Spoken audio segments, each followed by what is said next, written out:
અમદાવાદ શહેરમાં ઉજવણીના જોરદાર આયોજન 40થી વધુ જાહેર આયોજન થયા છે। શહેરના કર્ણાવતી અને બેબીલોન સહિતના ક્લબમાં થયા છે ભવ્ય આયોજન।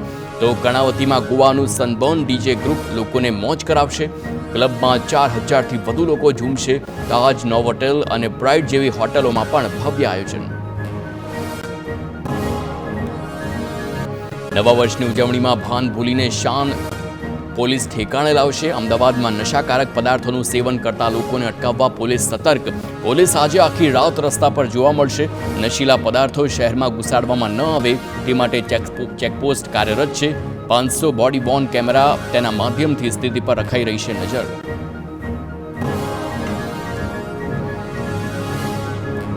પોલીસ દ્વારા સતત શંકાસ્પદ વ્યક્તિઓ વાહનોનું સઘન ચેકિંગ કરાયું છે। ગેરકાયદેસર અને નશાકારક વસ્તુઓની હેરાફેરીને લઈને પણ ચેકિંગ।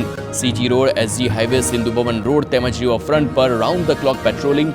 મહિલા સુરક્ષા જળવાય તે માટે મહિલા પોલીસ કર્મીઓ પણ બંદોબસ્તમાં જોડાઈ। જોખમી સ્ટન્ટ ન થાય તે માટે પોલીસની ચાંપતી નજર। વડોદરા શહેરમાં 31ને લઈ પોલીસની એક્શન। નશાખોરોને ઝડપવા પોલીસે નવી તરકીબ અપનાવી છે। રોડ પર દોરેલી સફેદ લાઇન પર લોકોને ચલાવ્યા। વડોદરા ડીસીપી અભય સોનીએ અકોટા બ્રિજ પર તપાસ કરીને શંકાસ્પદ લોકોને ઝડપી પાડ્યા। નશામાં હોવાની તપાસ કરવા સફેદ પટ્ટા પર પોલીસ ચલાવશે। સુરતના પરમસુખ ગુરુકુળમાં 31 ડિસેમ્બરની અનોખી ઉજવણી કરાઈ છે। વિદ્યાર્થીઓએ હનુમાન ચાલીસાના પાઠ કર્યા। હિન્દુ સંસ્કૃતિનો પ્રચાર થાય તે હેતુથી અનોખું આયોજન કરાયું છે। વિદ્યાર્થીઓ ધાર્મિકતા તરફ આગળ વધે તે માટે હનુમાન ચાલીસાના 11 પાઠ કરાવાયા છે। વિદ્યાર્થીઓમાં સંસ્કારોનું સિંચન થાય તે હેતુથી ગુરુકુળનો અનોખો પ્રયાસ। સુરતમાં આજે રાતભર શહેર પોલીસ રહેશે ખડે પગે। લોકો આનંદ અને ઉલ્લાસથી ન્યૂ યરની ઉજવણી કરે તે માટે પોલીસ સતર્ક। સુરતમાં 4000 જેટલા પોલીસ કર્મીઓ શહેરની સુરક્ષા કરશે। બ્રેથ એનાલાઇઝર, ડ્રગ ટેસ્ટિંગ કિટથી પણ ચેકિંગ કરવામાં આવશે। પીસીબી, ડીસીબી અને એસઓજી દ્વારા પણ સતત અલગ અલગ વિસ્તારમાં પેટ્રોલિંગ। રાજકોટમાં નવા વર્ષની ઉજવણીને લઈ પોલીસ સતર્ક। અલગ અલગ વિસ્તારના મુખ્ય માર્ગો પર દારૂ તેમજ ડ્રગ્સ મુદ્દે કરાઈ રહી છે સઘન તપાસ। એસીબી, ક્રાઇમ બ્રાન્ચ, એસઓજી સહિતના અધિકારીઓ દ્વારા ચેકિંગ। આજે રાત્રે પણ રાજકોટ શહેર સહિત જિલ્લાભરમાં રહેશે ચુસ્ત બંદોબસ્ત। પોલીસ રાતભર રાઉન્ડ ધ ક્લોક પેટ્રોલિંગ કરશે। રાજ્યની સરહદી જિલ્લાઓમાં પણ કડક બંદોબસ્ત ગોઠવાયો છે। ગુજરાત અને રાજસ્થાનની બોર્ડર પર બનાસકાંઠાની તમામ બોર્ડરો પર સઘન ચેકિંગ। અમીરગઢ, પાંથાવાડા, છાપરી, કુંદરી ચેકપોસ્ટ પર થયું છે રાઉન્ડ ધ ક્લોક ચેકિંગ। સંવેદનશીલ ગણાતી અમીરગઢ બોર્ડર પર એસપીએ સરપ્રાઇઝ ચેકિંગ કર્યું। અરવલ્લી જિલ્લામાં પોલીસ સતર્ક। પોલીસે 39 ચેકપોસ્ટ બનાવી વાહનોનું કર્યું સઘન ચેકિંગ। તમામ વાહનોનું ચેકિંગ અને બ્રેથ એનાલાઇઝર મારફતે વ્યક્તિની પણ તપાસ કરવામાં આવી। નવા વર્ષને ધ્યાને રાખી પોલીસ સતત ખડે પગે છે। ખેડામાં નવા વર્ષની ઉજવણીને લઈ જિલ્લા પોલીસ તૈનાત છે। જિલ્લામાં પ્રવેશતા તમામ માર્ગો પર પોલીસની સઘન તપાસ। અમદાવાદ, મહીસાગર, ગાંધીનગર, આણંદના હાઈવે પર તપાસ। શહેર અને જિલ્લાના તમામ નાકા પર પોલીસનો બંદોબસ્ત। દારૂબંધી અને ગેરકાયદે પ્રવૃત્તિ ડામવા પોલીસ ખડે પગે। સુરતમાં ઝોન 4 પોલીસની દારૂડિયાઓ સામે મોટી કાર્યવાહી। 200થી વધુ લોકોને દારૂ પીધેલી હાલતમાં પકડ્યા। અલથાણ, પાંડેસરા, વેસુ, ઉમરા, અઠવા વિસ્તારમાં પોલીસની ઝુંબેશ। દારૂના નશામાં ચૂર લોકો સામે કાર્યવાહી। નવા વર્ષની ઉજવણીમાં લોકો દારૂથી દૂર રહે તે માટે સુરત પોલીસની પોસ્ટર ઝુંબેશ। પોલીસે અલગ અલગ ફિલ્મોના પોસ્ટર બનાવી લોકોને રમૂજી અંદાજમાં આપી ચેતવણી। છેલ્લો દિવસ, ચાલ જીવ લઈએ, કમઠાણ જેવી ફિલ્મોના ઉલ્લેખ કરી પોલીસે દારૂ પીને છાકટા ન થવા અપીલ કરી। ગીર સોમનાથના દરિયામાં ક્રાઇમ બ્રાન્ચે ઝડપ્યો છે દારૂ। હોડીમાં લઈ જવાતા 5 લાખથી વધુની કિંમતનો દારૂ જપ્ત કર્યો। મૂળ દ્વારકા અને કોડીનારના 2 આરોપીઓની ધરપકડ। ફરાર અન્ય 5 આરોપીઓની શોધખોળ હાથ ધરાઈ છે। દમણથી ચોરવાડ તરફ લઈ જવાતો હતો દારૂ।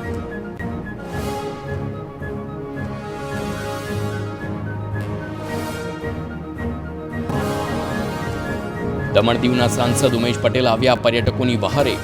પર્યટકોને નશાની હાલતમાં દીવ દમણ નહીં છોડવા અપીલ કરી છે। હોટલમાં રોકાવું પોસાતું ન હોય તો કોળી પટેલ સમાજના હોલમાં વ્યવસ્થા કરી આપવા વાત કરી છે। સાંસદ ઉમેશ પટેલે ગુજરાત પોલીસ પર આક્ષેપ લગાવતા કહ્યું કે વલસાડ પોલીસ તમામ સીમાઓ પર પર્યટકોને હેરાન કરે છે। દેશ વિદેશથી પ્રવાસીઓ નવા વર્ષની ઉજવણી માટે સ્ટેચ્યુ ઓફ યુનિટી પહોંચ્યા. ઉજવણી માટે સ્ટેચ્યુ ઓફ યુનિટી પર સજ્જ બન્યું છે. છેલ્લા 5 દિવસમાં 2 લાખથી વધુ પ્રવાસીઓ કેવડિયાની મુલાકાત લીધી છે. લોકોને કોઈ તકલીફ ના પડે તે માટે ઓથોરિટી દ્વારા પૂરતી કાળજી લેવામાં આવી છે. બસમાં બેસવા માટે પ્રવાસીઓની લાંબી લાઈનો જોવા મળી. ટ્રાફિકમાં વાહન ચાલકને હોર્ન મારતા બસ ડ્રાઈવર સાથે કરી દાદાગીરી. બસ ડ્રાઈવર સાથે દાદાગીરી કર્યા બાદ બસ પર પથ્થરમારો પણ કર્યો. મુસાફર ભરેલી બસમાં પથ્થરમારો કરતા બસમાં સવાર લોકો ગભરાયા. પથ્થરમારાને કારણે બીઆરટીએસ બસમાં નુકસાન થયું.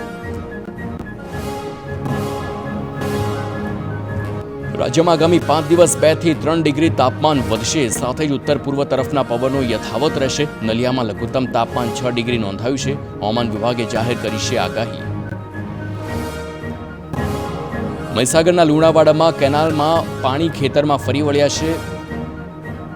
કાકચિયા પાસે કેનાલ ઓવરફ્લો થતા ખેતરોમાં રહાતાળ.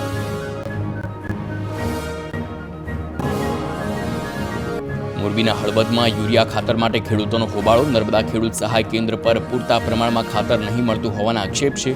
ખેડૂતો કલાકો સુધી કતારમાં ઊભા રહેવા મજબૂર. અધિકારીઓ બારોબાર ખાતર વેચી દેતા હોવાનો આરોપ. મહેસાણાના ઊંઝા એપીએમસીમાં જીરુની આવક વધી છે. પ્રતિદિન 7 થી 8 હજાર બોરી જીરુની આવક થઈ છે. જીરુની એક્સપોર્ટ ક્વોલિટીના ભાવ 4,500 થી 4,800 રૂપિયા પહોંચ્યા છે. રાજસ્થાનમાં ગત વર્ષ કરતાં વધુ છે, જ્યારે ગુજરાતમાં ગત વર્ષ કરતાં ઓછું વાવેતર થયાનો અંદાજ છે. રાજકોટના ધોરાજી માર્કેટયાર્ડમાં લાલ ડુંગળીની આવક ઘટી છે. પુષ્કળ આવકના કારણે ગત અઠવાડિયે ભાવ તળિયે બેસી ગયા હતા. જોકે આવક ઘટવાની સાથે ભાવમાં તોતિંગ વધારો થયો છે. પ્રતિમણ ડુંગળીના ભાવ 300 થી 600 રૂપિયા બોલાતા ખેડૂતો ખુશ થયા. સારી ક્વોલિટીની ડુંગળી આવતા ભાવ સારા મળી રહ્યા હોવાનું વેપારીઓએ જણાવ્યું છે. સુરેન્દ્રનગર જિલ્લામાં વાતાવરણમાં પલટા બાદ ખેડૂતોની ચિંતા વધી છે. જીરુના પાકમાં સુકારો આવતા ધરતીપુત્રોની ચિંતામાં વધારો થયો. જીરાનું વાવેતર બળવા લાગતા માવઠું આફત સાબિત થયું છે. અંદાજિત 1 લાખ હેક્ટર જમીન પર જીરાના પાકનું વાવેતર છે. 18,000 રૂપિયા પ્રતિ મણના ભાવે ખેડૂતોએ ખરીદ્યું છે બિયારણ.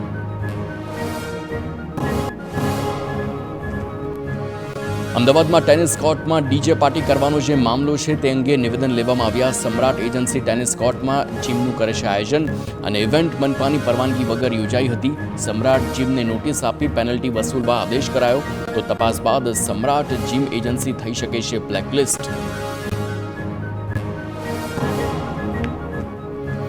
બીઝરના કૌભાંડી ભૂપેન્દ્ર ઝાલાને આશરો આપનારા કિરણસિંહની ધરપકડ. કિરણસિંહના ફાર્મ હાઉસમાં રોકાયો હતો ભૂપેન્દ્ર ઝાલા. તો સીઆઈડી ક્રાઇમે કરી કિરણસિંહ ચૌહાણની ધરપકડ. વિસનગરના દવાડા ગામે છે કિરણસિંહનું ફાર્મ હાઉસ.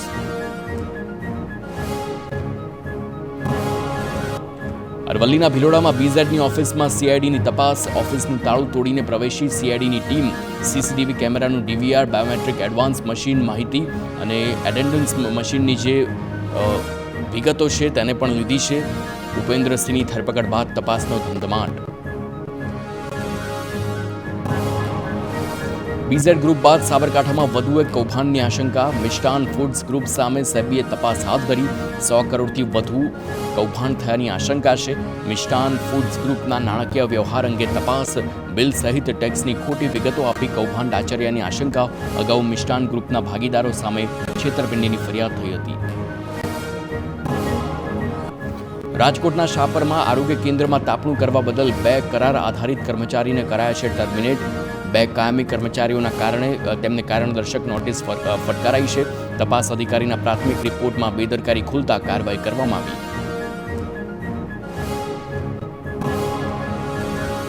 તો રાજકોટમાં એક યુવકે પોલીસના નામે તોડ કર્યાનો આક્ષેપ છે.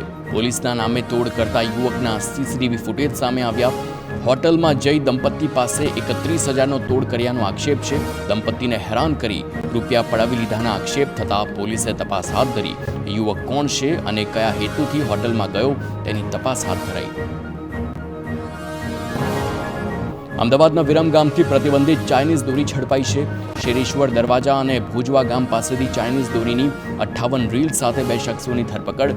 41,000નો મુદ્દામાલ ઝડપી પોલીસે કાર્યવાહી હાથ ધરી. ઉત્તરાયણ પહેલા ચાઇનીઝ દોરી ઝડપાવવાનો સિલસિલો યથાવત છે.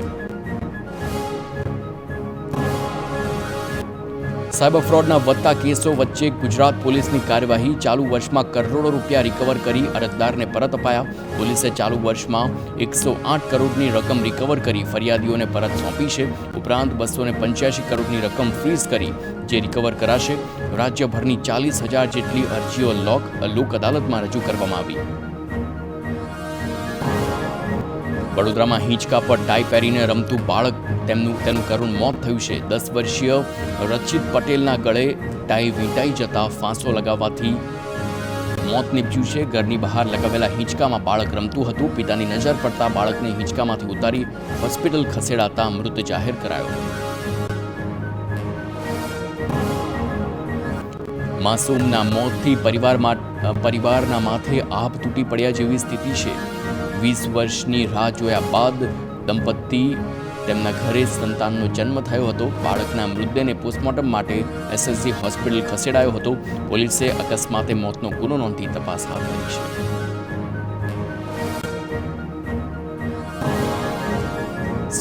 નવસારી જિલ્લામાં વધુ એક નકલી ડોક્ટરની અટકાયત કરવામાં આવી. ગણદેવી તાલુકાના દેવધા ગામમાં પકડાયો છે બોગસ તબીબ. ચોક્કસ બાતમીના આધારે મોટા ફળિયામાં એસઓજીની કાર્યવાહી. દવા અને અન્ય વસ્તુઓ મળી કુલ 5,000નો મુદ્દામાલ કબજે. દાહોદ પાલિકાએ પકડેલા શ્વાન પાલ્લી ગામે છોડતા રોષ. લીમખેડાના પાલ્લી ગામે આતંક મચાવનાર શ્વાનોને પાલિકા મૂકી જતા સ્થાનિકો રોષે ભરાયા છે. તો 70થી વધુ રખડતા દાહોદ પાલિકાએ પકડ્યા હતા શ્વાન. તો પાલિકાએ એજન્સીને શ્વાન પકડવા કોન્ટ્રાક્ટ આપ્યો હતો. જોકે વેટરનરી ડોક્ટર ડોગ વાનના અભાવના કારણે કોન્ટ્રાક્ટ રદ કરાયો હતો. ભાવનગરના પાલીતાણાના ડુંગરપુર ગામે જૂનાગઢની પીજીવીસીએલની ટીમ પર હુમલો થયો. હુમલામાં 3 વીજ કર્મચારીઓને પહોંચી છે ઈજા.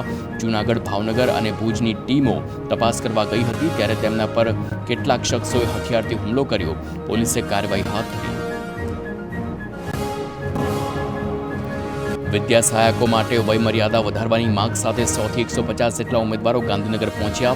લાંબા સમયથી વયમર્યાદા વધારવાની અનેક રજૂઆત છતાં માંગ ન સ્વીકારાતા ઉમેદવારો વિરોધના મૂડમાં. વિદ્યા સહાયકના ઉમેદવારોએ મુખ્યપ્રધાન, શિક્ષણ પ્રધાન અને સચિવને રજૂઆત કરી છે. માંગ નહીં સ્વીકારાય તો આ મરણાંત ઉપવાસની ચીમકી.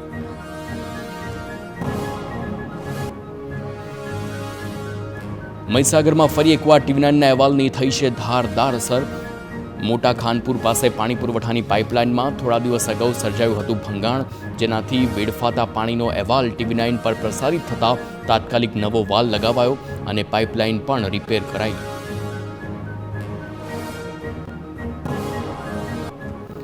અમરેલીમાં બગસરા પાલિકા દ્વારા વેરો વધારા બંધનું એલાન.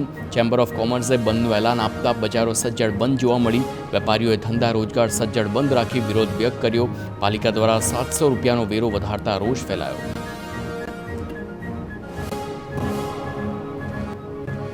સુરેન્દ્રનગરમાં જન્મ મરણના દાખલામાં સુધારા માટે લાગી છે લાંબી લાઈનો. પાલિકામાં એકમાત્ર સિસ્ટમ ઉપલબ્ધ હોવાને પગલે અરજદારો હેરાન થયા. જન્મ તારીખના દાખલાઓમાં નામ સુધારા તેમજ બારકોડ દાખલો કરવા વહેલી સવારથી જ લાગે છે અરજદારોની કતાર. સિસ્ટમમાં વધારો કરવા અરજદારોએ માંગ કરી. ભાજપ જિલ્લા શહેર પ્રમુખની નિમણૂકને લઈ મોટા સમાચાર. 3 જાન્યુઆરીથી શહેર જિલ્લા પ્રમુખની વરણીને લઈ હાથ ધરાશે કવાયત. 8 મનપા અને 33 જિલ્લાના પ્રમુખોની વરણી માટે નામો પર થશે મંથન. 10 જાન્યુઆરી સુધીમાં 50%થી વધુ શહેર જિલ્લા પ્રમુખોની કરાશે જાહેરાત. જ્યાં સ્થાનિક વિવાદ નહીં હોય તેવા શહેર જિલ્લા માટે થશે પ્રથમ જાહેરાત. અમદાવાદ ભાજપના નેતાઓની સુરક્ષામાં વધારો. શહેર ભાજપના 2 નેતાઓને અપાઈ છે સુરક્ષા.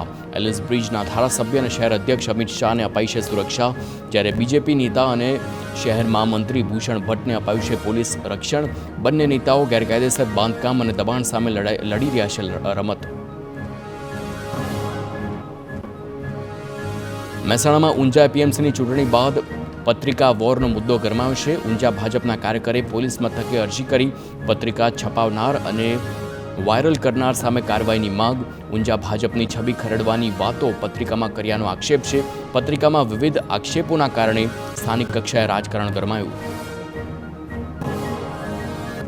સુરતમાં લગ્નની લાલચ આપી યુવકે યુવતી સાથે કર્યું દુષ્કર્મ. દુષ્કર્મ બાદ તરછોડી દેતા યુવતીએ નોંધાવી પોલીસ ફરિયાદ, જેના આધારે પોલીસે 29 વર્ષીય મહેન્દ્ર દલવાડી નામના શખ્સની ધરપકડ કરી. યુવકે લગ્નની લાલચે યુવતીને પ્રેમ જાળમાં ફસાવી હતી. સુરતમાં 7 વર્ષીય બાળકી સાથે થઈ શારીરિક છેડતી. યુવક બાળકીનું અપહરણ કરી રૂમમાં લઈ ગયો. છેડતી બાદ બાળકીને મારી નાખવાની ધમકી પણ અપાઈ. બાળકીના પરિવારને જાણ થતાં ફરિયાદ નોંધાવી છે, જેના આધારે પોલીસે આરોપી મોહમ્મદ હુસૈનની ધરપકડ કરી. બનાસકાંઠામાં દુષ્કર્મના મુદ્દે ડિસ્ટ્રિક્ટ કોર્ટે વકીલના જામીન ફગાવ્યા છે. ઇદ્રીસ પઠાણ, અફઝલ ખાન સહિત 5 લોકો સામે થઈ છે ફરિયાદ. કાયદાકીય સલાહ લેવા ગયેલી યુવતી બની હતી દુષ્કર્મનો ભોગ. દુષ્કર્મ કરનાર અફઝલ ખાનની અટકાયત કરવામાં આવી હતી. ઘટનાને લઈ હિન્દુ સંગઠને પણ તમામ આરોપીઓને ઝડપી કડક કાર્યવાહીની કરી છે માંગ. પોરબંદરમાં 70 લાખના ફુલેકામાં એક આરોપી ઝડપાયો છે. જલારામ કોઓપરેટિવના 3 પૈકી એક સૂત્રધારને પોલીસે પકડ્યો. સંજય દાવડા, સપના દાવડા અને મનન દાવડા સામે ફરિયાદ નોંધાઈ હતી, જેમાંથી પોલીસે ગણતરીના કલાકોમાં જ મનન દાવડાને પકડી પાડ્યો છે. તો ઊંચા દરે વ્યાજની લાલચ આપી રોકાણકારોને પૈસા ના આપ્યાની ફરિયાદ. અમદાવાદ એરપોર્ટ પર સોનાની દાણ ચોરીની 2 ઘટના સામે આવી. તપાસ એજન્સીએ અલગ અલગ 2 ઘટનામાં 49 લાખનું સોનું પકડી પાડ્યું. જેદ્દાથી આવતા પેસેન્જર પાસેથી 440 ગ્રામ સોનાની બંગડી મળી, તો કુવૈતથી આવતા એક વ્યક્તિ પાસેથી 174 ગ્રામ ગોલ્ડ બાર મળ્યા. સુરતમાં ક્રાઇમ બ્રાન્ચે 15 વર્ષથી ફરાર આરોપીની કરી છે ધરપકડ. પોલીસની વોન્ટેડ આરોપીઓને પકડવાની ઝુંબેશ છે. 2009માં અમરેલીમાં થયેલી હત્યાના કેસમાં ક્રાઇમ બ્રાન્ચે ઓડિશાના ભુવનેશ્વરથી આરોપીને 15 વર્ષ બાદ ઝડપી પાડ્યો.